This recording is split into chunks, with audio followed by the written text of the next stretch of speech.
레위기 강의 75번째 시간입니다. 레위기 26장 3절로 13절까지 같이 읽겠습니다.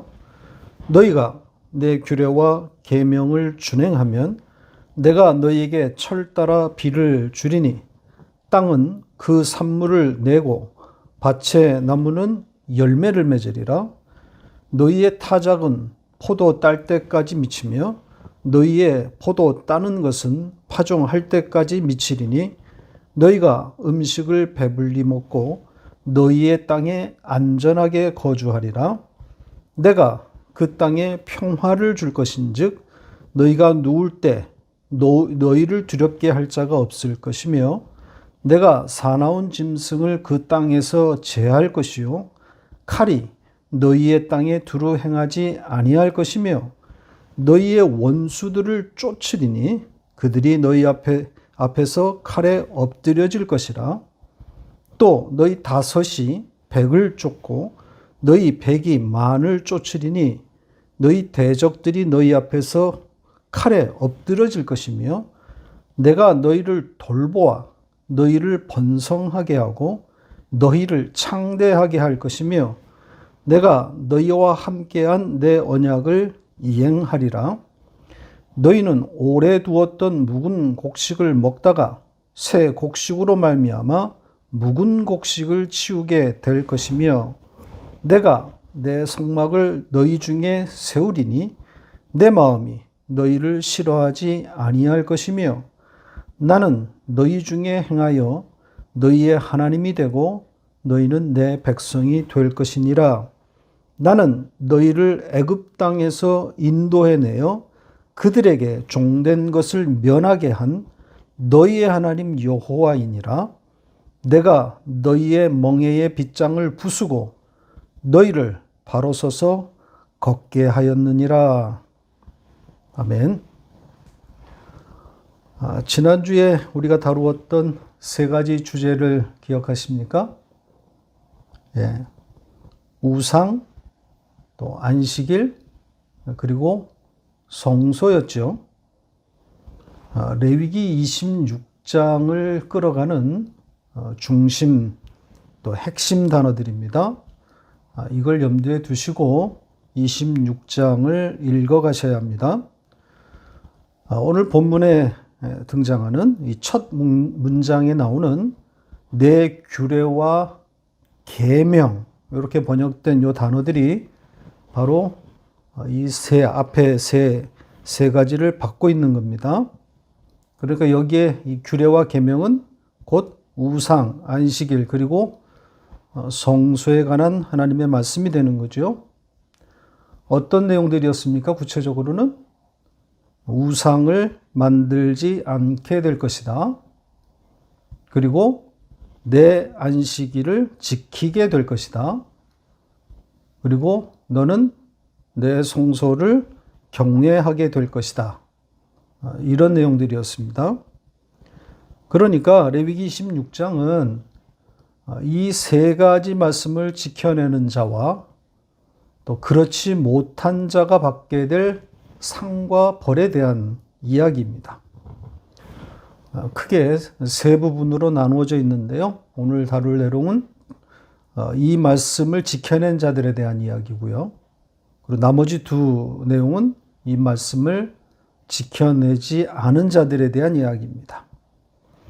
지킨 자에게는 상을, 그리고 지키지 않은 자들에게는 저주가 각각 기록되어 있습니다. 이제 그 상과 벌에 대한 이런 내용 가운데 들어있는, 또 담겨있는 복음을 추적하려고 합니다.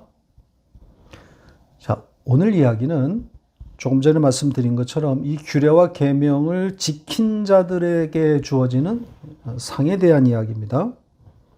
이 상이라는 단어는 등장하지 않지만 내용상 그렇다는 겁니다. 상 대신 복이라는 단어를 써도 좋을 듯합니다.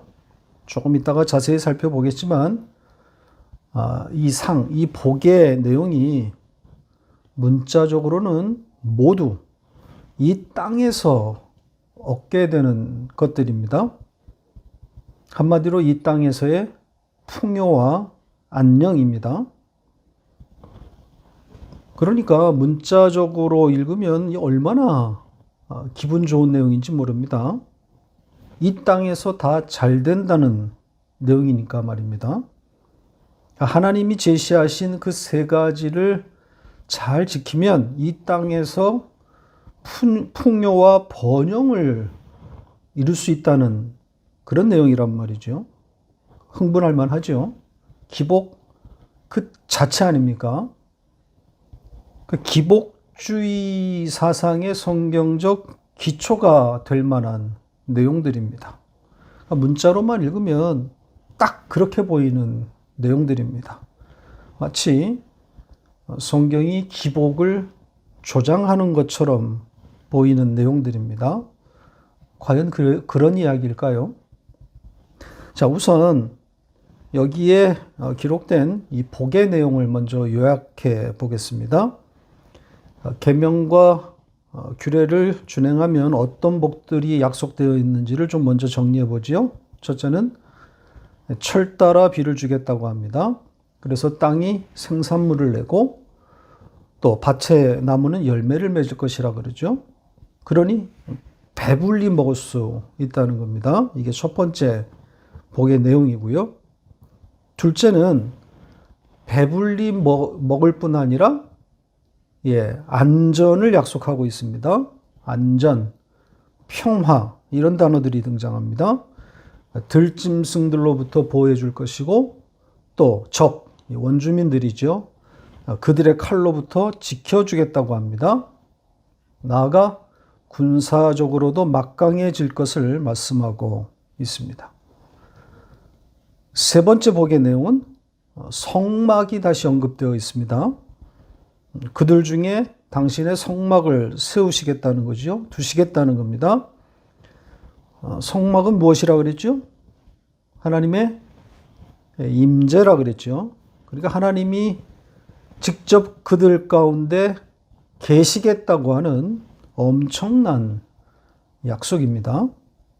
자, 이런 복들이 말씀 준행이라고 하는 조건이 충족되면 주어진다는 건데, 자, 이제 그 이야기를 좀 해보겠습니다. 먼저 이 규례와 계명을 준행한다는 이 표현을 좀 보겠습니다. 규례와 계명을 준행한다. 그 말씀대로 지킨다. 이런 뜻 아니겠습니까? 하나님이 명하신 대로 순종하는 것. 그 말씀을 실천한다는 의미일 겁니다. 과연 그런 이야기일까요? 지금 여기에 이 준행하다로 번역된 이 단어를 좀 먼저 볼 필요가 있는데, 한자입니다. 조출, 수춘, 단일, 행 이렇게 되어 있습니다. 그러니까 사전적인 뜻은 쫓아 다닌다, 따라 다닌다 이렇게 되는 거죠. 어떤 대상, 그것을 그대로 쫓아 행하는 것이니까 실천이라는 단어로 대체해도 무방할 것으로 보입니다. 그러니까 하나님의 규례와 그 계명, 구체적으로는 뭡니까? 우상과 안식일과 성소에 관해서 하나님이 말씀하신 것 그대로를 실행하는 것이다. 그런 의미로 봐야 하는 거죠. 그러니까 자기를 위한 우상을 만들지 않고 또 하나님의 안식을 지키고 하나님의 성소를 경외하는 일체의 행위들이라고 할 수 있을 겁니다. 자, 그런데 문제는 하나님이 말씀하신 바가 이게 아니라는 데 있습니다. 우상을 만들지 말라. 이렇게 말씀하셨나요? 그게 아니죠. 너는 우상을 만들지 않게 될 것이다. 이렇게 말씀하시지 않았습니까? 명령이 아니란 말입니다. 또 나의 안식일을 지켜라. 이게 아니라 너는 나의 안식을 지키게 될 것이다. 성소에 관해서도 마찬가지 아닙니까? 내 성소를 경외하라가 아니라 너는 내 성소를 경외하게 될 것이다. 명령을 주신 것이 아니라 하나님이 이스라엘을 찾아오셔서 하실 일을 말하고 있는 거란 말입니다. 그러니까 하나님이 하실 일을 말씀하신 건데 그걸 인간이 준행한다, 지키겠다 이런 문장이 나오면 안 되는 거죠. 성립이 안 되는 말입니다. 하나님이 하시겠다고 해놓고 그걸 우리더러 지키라고 하면 이런 모순이 어디 있습니까? 앞뒤가 맞지 않는 이야기란 말이죠. 그러니까 준행하면 그대로 지켜 행하면 이런 이야기가 나오면 안 되는 겁니다. 자, 그럼 어디서 문제가 생긴 걸까요? 이렇게 말씀하신 하나님의 잘못입니까? 당신이 하겠다고 한 그것을 인간도로 행하라고 했으니까 하나님의 실수입니까? 그럴 리가 있겠어요? 하나님의 실수가 아니라 번역자의 실수입니다. 아니, 실수가 아니라 왜곡으로 혹은 무지에서 온 것으로 보입니다. 이 준행이란 단어를 채택했는데 왜 이 단어를 채택했는지 이해할 수가 없습니다. 원문과 비교해서 좀 더 설명을 드리겠습니다.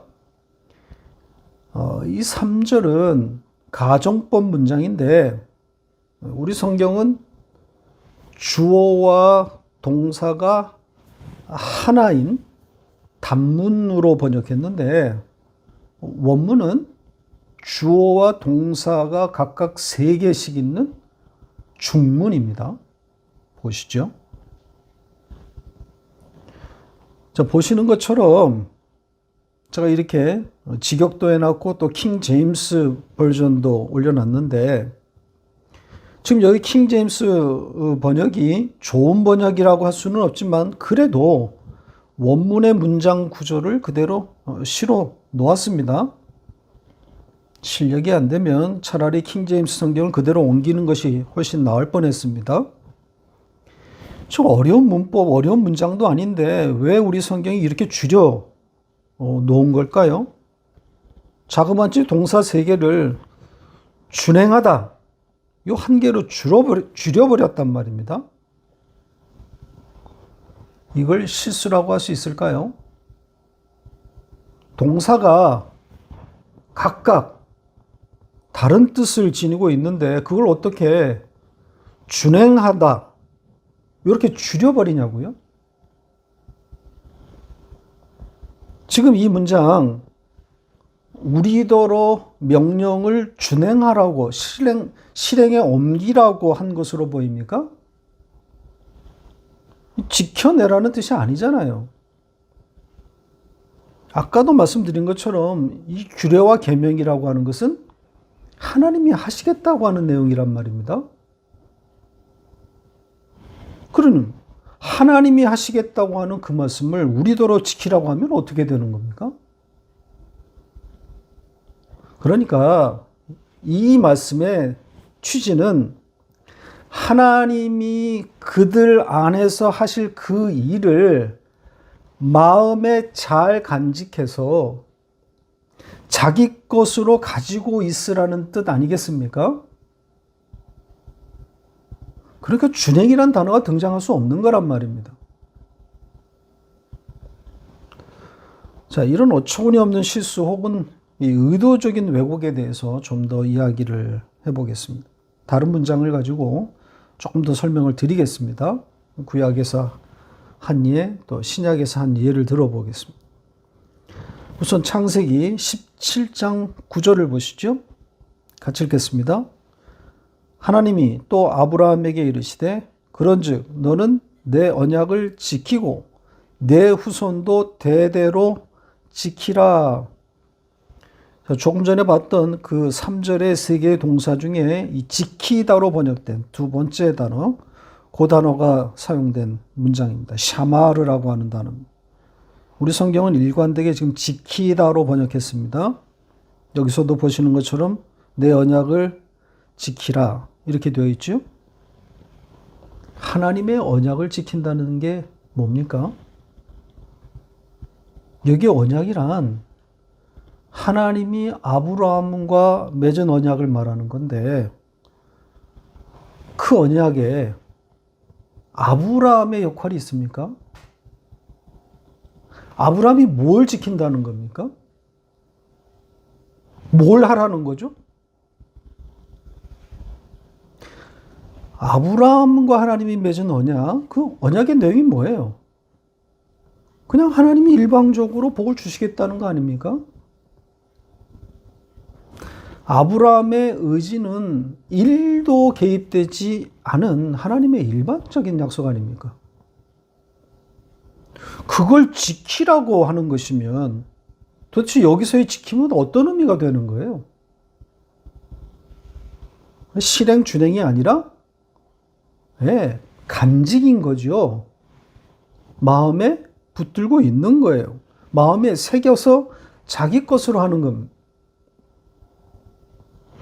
근데 사실 이것도 하나님의 의지예요. 하나님이 그렇게 만들겠다는 거예요. 그 마음에 새기겠다는 거예요. 당신의 언약을 아브라함의 마음속에 간직하도록 그렇게 새겨놓겠다는 취지의 말씀입니다. 너는 내 언약을 간직하게 될 거야. 내가 그렇게 만들 거야. 이런 의미입니다. 자, 이번에는 이 번역보다 좀 더 심각한 곳으로 가보겠습니다. 이전에 한번 다뤘던 문장인데요. 에베소서 5장 2절 같이 읽겠습니다. 그리스도께서 너희를 사랑하신 것 같이 너희도 사랑 가운데서 행하라. 그는 우리를 위하여 자신을 버리사 향기로운 제물과 희생제물로 하나님께 드리셨느니라. 여기 지금 행하라라고 번역된 단어를 보시죠. 사랑 가운데서 행하라 이렇게 되어 있는데 그러면 어떻게 하라는 겁니까? 그리스도가 우리를 사랑하신 것처럼 사랑하라고 한 것이니까 서로 사랑하라 혹은 이웃을 사랑하라 그 사랑을 실천해라 이렇게 읽지 않겠습니까? 그런데 여기에 지금 행하라라고 번역된 이 단어 이게 페리파테오거든요. 페리와 파테오의 합성어입니다.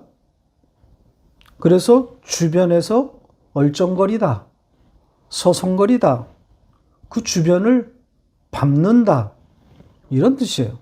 그래서 사전에는 걷다, walk로 그렇게 나와 있단 말이죠. 그러니까 사랑 가운데서 행하라고 하는 것은 사랑 가운데, 사랑 안에 머물러 있어라. 그 원뜻에 좀 더 가깝게 이야기하면 사랑 가운데 머물러서 그것을 붙들고 있어라. 간직해라. 그러니까 뭘 하고 뭘 움직이라는 것이 아니라 꼼짝 말고 그 자리에 서 있어라. 이게 원뜻이에요. 그런데다가 지금 사랑 가운데, 사랑 안에 행하라. 이 사랑은 그냥 사랑으로 번역될 단어 아닙니다. 이게 아가페예요. 그러니까 그리스도가 너희를 사랑했다는 바로 그 단어. 그걸 받은 거예요. 그 사랑의 내용이 뭐라고 되어 있습니까? 다시 보시죠. 자신을 버려서 십자가에 달린 그 희생이라 그러지 않습니까? 하나님의 당신의 아들을 죽인 그 처절한 사랑이 새겨진 십자가의 죽음이란 말이죠. 그 하늘적 사랑인데 그걸 우리더러 행하라고 하면 어떻게 되는 거예요? 그런 이야기가 아니란 말이죠. 그 하늘적 사랑, 그 아가페 안에 머물러 있어라. 그 사랑을 곱씹으라는 거예요. 저는 여기에 이 명령문, 그것이 거기에 머물러 있어라, 걷다, 심지어는 지켜라, 좋습니다. 근데 이 명령문조차도 저는 하나님의 의지로 읽어야 된다고 생각하는 사람입니다. 지금 이 일이 성령 하나님이 우리 가운데서, 우리 안에서 지금 행하고 계시는 일 아닙니까? 성령이 하시는 일이 이거란 말입니다. 그러니까 구약의 이 의지밀의 문법처럼 신약의 명령문에도 하나님의 의지가 담겨 있다고 생각합니다. 그래서 이 문장도 너희는 그 사랑 안에 머물게 될 것이다. 간직하게 될 것이다. 이렇게 읽을 것을 권합니다. 성령님이 우리를 그렇게 지금 이끌어 가고 계시단 말이죠. 언젠가도 말씀을 드렸지만 저는 이 킹제임스 버전, 킹제임스 성경이 여전히 빈약하고 허술한 번역이 있음에도 불구하고 이 수많은 이 명령문들, 성경의 명령문들을 명령문으로 번역하지 않고 의지밀의 문장, 즉 you shall로 번역한 그 한 가지가 빈약한 모든 번역들을 다 덮고도 남음이 있다고 생각합니다. 여러분, 구약을 킹제임스 버전으로 한번 읽어보시기 바랍니다. 강력하게 추천합니다. 명령문이 거의 없어요. 전부 you shall입니다.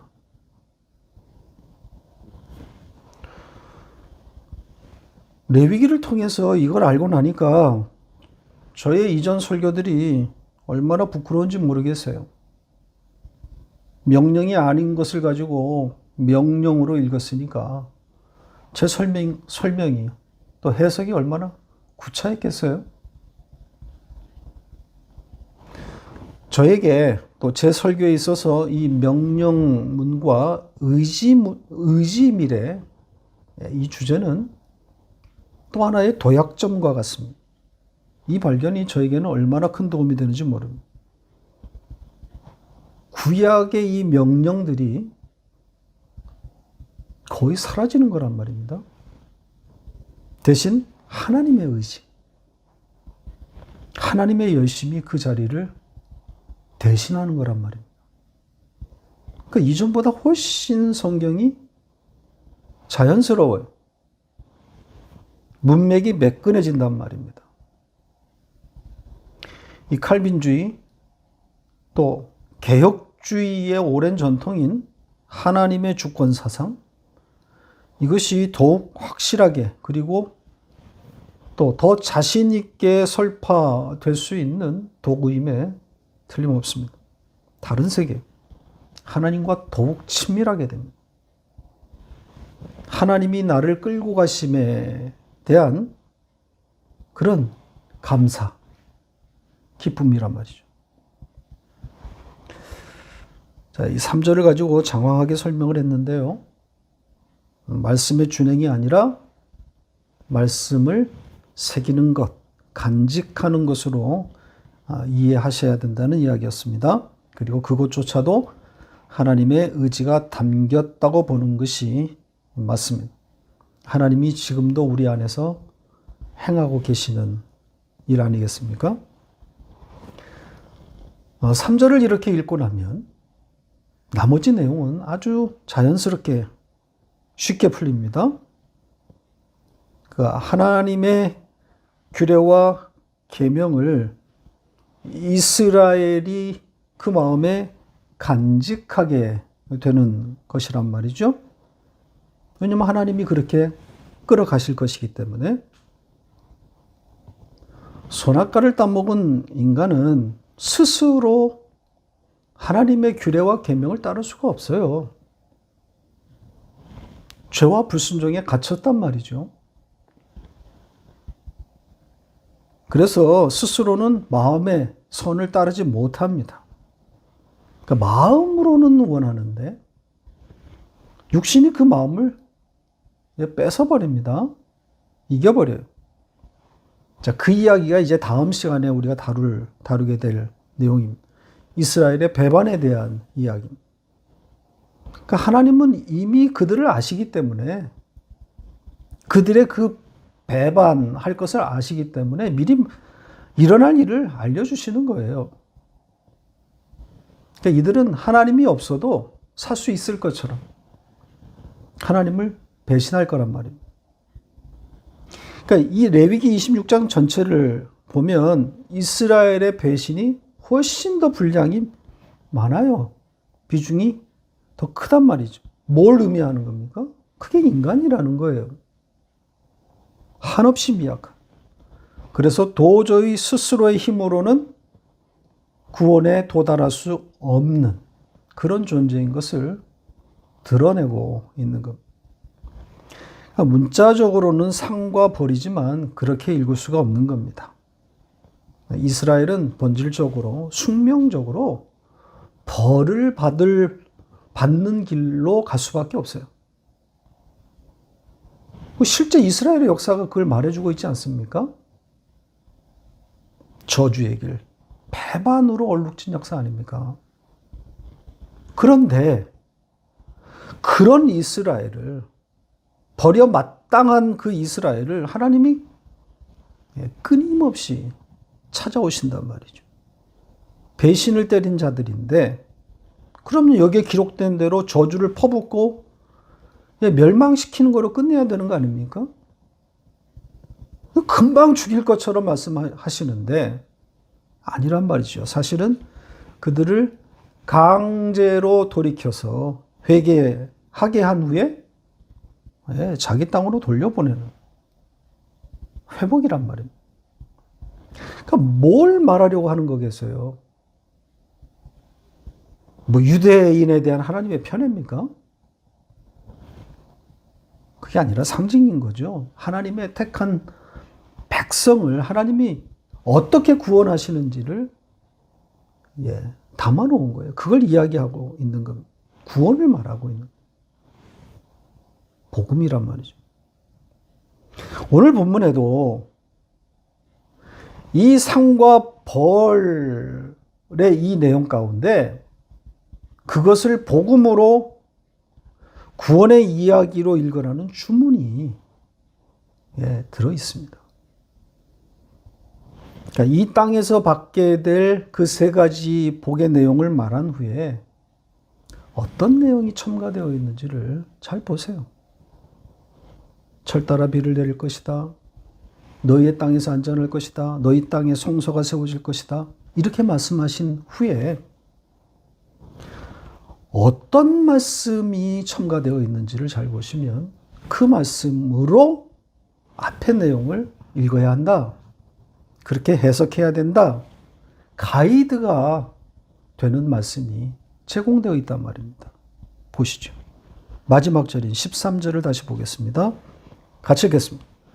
나는 너희를 애굽 땅에서 인도해내어 그들에게 종된 것을 면하게 한 너희의 하나님 여호와이니라.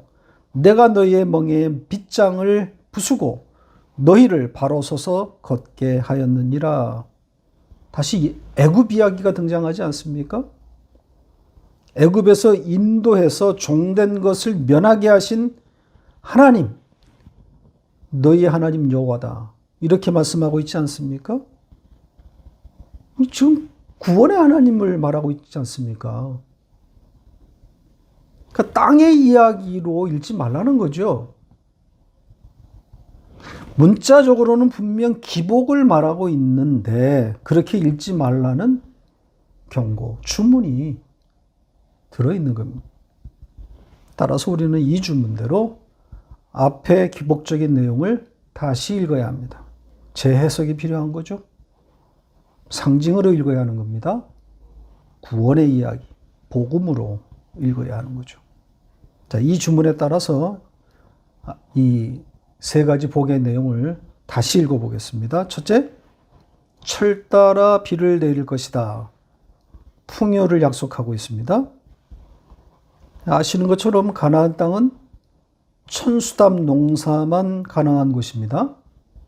하늘에서 비를 내려주지 않으면 수확이 불가능한 구조란 말이죠. 그렇게 제때에 비가 내리면 땅이 생산물을 내고 그 결과 배불리 먹게 되는 겁니다. 천국을 비유하기에 딱 좋은 환경 아닙니까? 그러니까 물이 풍부한 그 애굽의 비옥한 땅을 하나님이 이스라엘에게 약속하지 않고 오히려 척박하고 황량한 팔레스타인 광야를 약속의 땅으로 주신 이유가 바로 이것 아니겠습니까? 네. 위만 바라보라는 거죠. 하늘만 바라보라는 거죠. 그러니까 하늘이 비를 주어야만 먹고 살 수 있는 그런 구조란 말입니다. 그러니까 하나님의 택한 백성이 살아가는 방식 고스란히 담겨 있지 않습니까? 하나님의 백성은 뭘 먹고 사는지, 무엇으로 배부르게 되는지를 말하려고 한 것입니다. 자, 요한복음 6장 32절로 35절 같이 읽겠습니다. 예수께서 이르시되 내가 진실로 진실로 너희에게 이르노니 모세가 너희에게 하늘로부터 떡을 준 것이 아니라 내 아버지께서 너희에게 하늘로부터 참떡을 주시나니 하나님의 떡은 하늘에서 내려 세상에 생명을 주는 것이니라. 그들이 이르되 주여 이 떡을 항상 우리에게 주소서. 예수께서 이르시되 나는 생명의 떡이니 내게 오는 자는 결코 줄이지 아니할 터이요 나를 믿는 자는 영원히 목마르지 아니하리라. 바로 이 이야기를 담아놓은 겁니다. 하나님의 백성은 하늘로부터 떨어지는 바로 그 떡, 생명의 떡이신 예수를 받아 먹고 배부르게 되는 거란 말이죠. 자, 두 번째는 안전이라 그랬죠. 두 번째 복의 내용은 안전과 평화입니다. 이 천수담 농사만 가능한 가나안 땅은 또한 들짐승과 이 가나안 원주민의 위협에 노출되어 있는 것입니다. 그러니까 철 따라 비를 주어도 들짐승들이 생산물을 뜯어먹거나 원주민들이 습격하면 배부를 수 없는 구조죠. 그러니까 그 위험으로부터 지켜주시겠다고 하는 약속인데 이게 또 뭘 상징하는 거겠어요? 천국의 어떤 국면, 어떤 성격을 담고 있는 거겠습니까? 평안, 바로 샬롬입니다. 그러니까 평화, 안식인 거죠. 그러니까 세상이 줄 수 없는, 세상에서는 찾을 수 없는, 세상에는 존재하지 않는 하늘의 안식이란 말이죠.